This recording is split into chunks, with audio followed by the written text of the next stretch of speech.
कई तरह के डिफरेंट ऑसिलेटरी वेव फॉर्म है, जैसे यहाँ कॉस दिखा रहा है, कई सारे हैं अलग अलग फ्रिक्वेंसी के, अलग अलग एम्पलीट्यूड की, क्योंकि n को जब बदलूंगा तो एम्पलीट्यूड भी बदलेगा, फ्रिक्वेंसी बदलेगा, तो डिफरेंट फ्रिक्वेंसी डिफरेंट एम्पलीट्यूड। मतलब जो मैं ये सिग्नल बना रहा था, सा बोल रहा था कि ये सा है, मान लीजिए सा है suppose, now this can be combination of different signals, this can be combination of different signals, ठीक है, बहुत सारे सिग्नल्स के कॉम्बिनेशंस हो सकते हैं, सबको जोड़ करके कुछ मुझे ऐसा पैटर्न मिल रहा है, इन सब का इफेक्टिव वैल्यू, ठीक है। सो ये जो मैथमेटिक्स लिख रहे हैं, दिस इज़ अप्रॉक्सीमेट इक्वेशन। और भी कॉम्प्लिकेटेड इक्वेशन हो सकता है, क्योंकि मैं इसमें सिर्फ हार्मोनिक टर्म लिख रहा हूँ, मतलब वो टर्म जो ऑसिलेट कर रहे हैं, नॉन हार्मोनिक भी हो सकते हैं। जब मैं बोल रहा था तो फ़ैन का नॉइज़ भी रिकॉर्ड हो गया मान लें, है ना, सो वो भी उसमें इन्वॉल्व है, तो ऐसे करके, ठीक है। या अगर मैं इसको बात करूँ जो मंथली सेल हुआ, तो उसका इक्वेशन लिख रहे हैं कि भाई जो सेल हुआ as a function of fixed point of time, so उसका इक्वेशन लिख रहे हैं। सो n इक्वल टू अगर जब 1 था तो जो अमाउंट था 8 करोड़ था, जब n इक्वल टू 2 यानी सेकेंड मंथ में देखा हमने, मंथली है, तो ये 2 होने का कारण क्या होगा 660, तो ये हो गया 6.4 करोड़।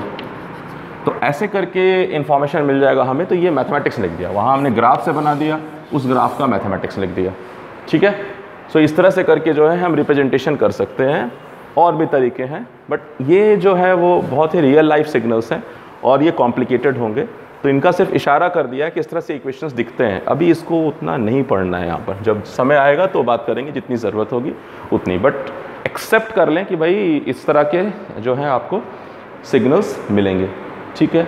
अब वैसे ही अगर मैं रेडियो सिग्नल की बात करूँ, जो मैं ब्रॉडकास्ट कर रहा हूँ, तो मैं AM सिग्नल भेज रहा हूँ या FM भेज रहा हूँ या फेज़ मॉड्यूलेट कर रहा हूँ, ये मतलब एम्पलीट्यूड को मॉड्यूलेट कर रहा हूँ। मैंने बताया एम्पलीट्यूड मॉड्यूलेशन मतलब कि ये जो कैरियर सिग्नल है, ये जो कैरियर वेव है, इसके एम्पलीट्यूड को बदलाव करूँगा, क्योंकि मेरा जो सिग्नल का एम्पलीट्यूड है वो कुछ ऐसा है, ठीक है, ये मानिए। तो यहाँ क्या हो रहा है कि ये एम्पलीट्यूड जैसे इसका वैरी कर रहा है वैसे वैरी करेगा। अगर मैं कह रहा हूँ कि जो मेरा सिग्नल है उससे मैं फ्रीक्वेंसी वैरी कराना चाह रहा हूँ, तो फिर ऐसे करके हो जाएगा, ठीक है। सो इक्वेशन अलग अलग तरह के आएंगे। अब जिसमें एम्पलीट्यूड में बदलाव आ रहा है, उसके इक्वेशन के एम्पलीट्यूड को मुझे लिखना पड़ेगा as a function of time. Like मैं एग्जांपल दे रहा हूँ उसमें, ठीक है, देख के ही लिख रहा हूँ मैं, ज़रूरत नहीं इतना अभी, कम्युनिकेशन इंजीनियरिंग का ये टॉपिक है। सो मान लें कि ये अगर सिग्नल है, सो इट इज़ सेइंग कि दिस इज़ जो कैरियर वेव का जो एम्पलीट्यूड है AC, प्लस जो भी मेरे मैसेज सिग्नल थे फंक्शन ऑफ टाइम है, ये मेरा मैसेज सिग्नल था, MT लिख दिया, that is function of time, so it is cos. तो अगर मेरा कैरियर सिग्नल का फ्रीक्वेंसी जो था वो FC था, कैरियर सिग्नल का जो एम्पलीट्यूड था AC था, तो मैंने इसके एम्पलीट्यूड को वैरी करा दिया MT से। तो जब MT का वैल्यू मैक्सिमम होगा, ये अपने मैक्सिमम पे होगा, ऐड हो जाएगा। जब इसका वैल्यू नेगेटिव में जाएगा, ये इसको घटा करके बिल्कुल नीचे कर देगा, नीचे आ जाएगा। कहीं पे हो सकता है वो कैंसिल भी कर रहा हो, ठीक है। तो इस तरह से करके आपको ये एम्पलीट्यूड मॉड्यूलेशन है।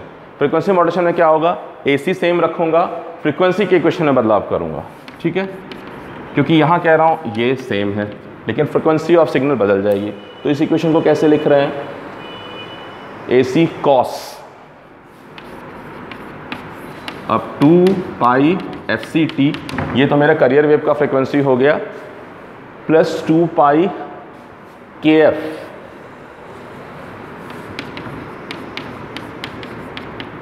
KF इंटेग्रेशन है M टाउ D टाउ ऐसे करके, ठीक है। जो भी होगा वो जब FM पढ़ेंगे तब जानेंगे। फिलहाल हम FM नहीं पढ़ रहे हैं, फिलहाल हम कम्युनिकेशन इंजीनियरिंग नहीं पढ़ रहे हैं, हम सिग्नल सिस्टम पढ़ रहे हैं।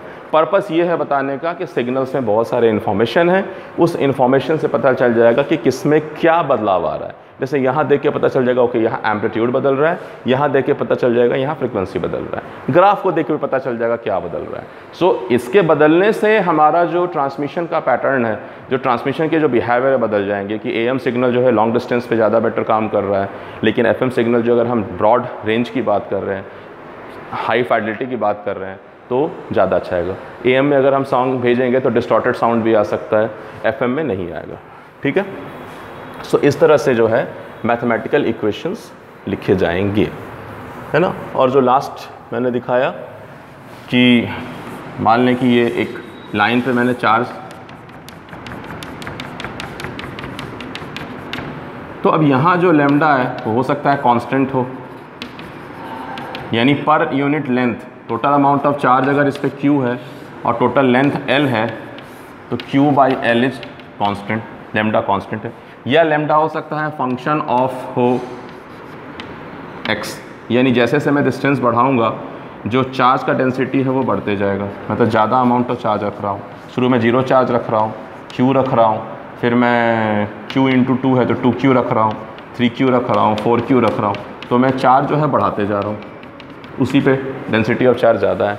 और भी हो सकता है कि मैं kx² से रख रहा हूँ, मतलब इसी लाइन पे जो चार्ज डेंसिटी है वो बहुत ज़्यादा है जैसे जैसे मैं आगे की तरफ बढ़ रहा हूँ। ठीक है, सो ये तरीका हो गया आपका रिप्रेजेंटेशन ऑफ सिग्नल्स का। सो अगर आपको कोई एग्ज़ाम में क्वेश्चन पूछ रहा है कि व्हाट इज़ या डिफाइन अ सिग्नल, तो आपको ये लिखना है कि signal is something which carries a set of information or data, and signal is a physical quantity definitely which varies as a function of time or space or any other thing. Signal definitely जो है it shows कि it is something is changing with time. Now put an example, graph बना दीजिए, equation लिख दीजिए, अभी काम ख़त्म हो जाता है। फिर से बता रहा हूँ, जो इक्वेशन लिखा है, जो सिग्नल के ग्राफ दिखा है, उसमें से कोई नहीं पढ़ना है हमें। हम बहुत ही बेसिक सिग्नल्स पढ़ेंगे जिसका मैथमेटिक्स सिंपल होगा। अगर सिंपल सीख लेंगे तो फिर हम कॉम्प्लिकेटेड भी उससे बाद में बना सकते हैं। ठीक है, everything will be started from the elementary signal level. So what is signal, मेरे हिसाब से अभी बुनियादी बात समझ में आ गई है। ठीक है, ओके।